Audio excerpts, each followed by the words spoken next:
Allez, on retrouve Stéphane Place, comme chaque matin, depuis la librairie Mola à Bordeaux pour son conseil lecture. Bonjour Stéphane. Bonjour Lionel, bonjour à tous. Alors, on va faire une petite halte au rayon des polars ce matin avec vous Stéphane Place pour un roman policier historique qui visiblement vous a beaucoup plu.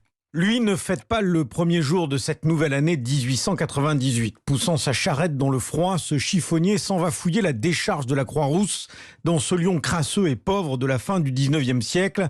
Nuit poisseuse et au milieu des ordures, une découverte morbide.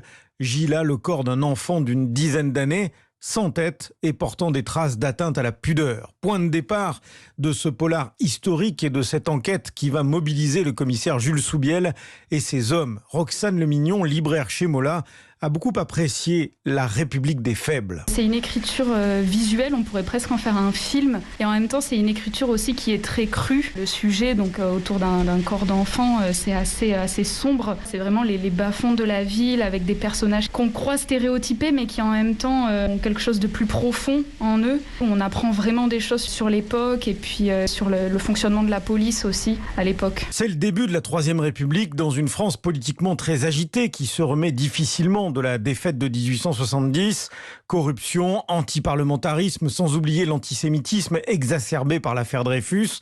C'est dans ce contexte que Gwenaël Bulto installe cette intrigue aux multiples rebondissements sur fond d'alcool, de misère et de pédophilie. Les droits de l'enfant n'existaient absolument pas à l'époque. Il y a plein d'enfants qui travaillent dès 8 ans, dès 11 ans, qui sont absolument pas payés. Et le regard sur l'enfant n'est absolument pas le même que celui d'aujourd'hui. À partir de là, les enfants étaient des victimes toutes trouvées, surtout les enfants des classes populaires, pour tous les prédateurs qui pouvaient tourner autour d'eux. J'ai lu des ouvrages historiques de certains historiens comme Jean-Baptiste Durosel, les livres de Dominique Khalifa, qui était un spécialiste de la Belle Époque. Bien sûr, pour ma documentation, je me suis aussi inspiré de certains romanciers, Zola, bien sûr. Donc, avec toute cette documentation-là, j'ai essayé de recréer l'esprit de l'époque. C'était un peu mon objectif. Objectif parfaitement atteint, ce qui donne un polar historique très noir, addictif et une furieuse envie de retrouver le commissaire Soubiel. Cela tombe bien puisque Gwenaël Bulto est en train d'écrire une suite qui se situera, c'est logique, au début du XXe siècle. La République des faibles, Gwenaël Bulto,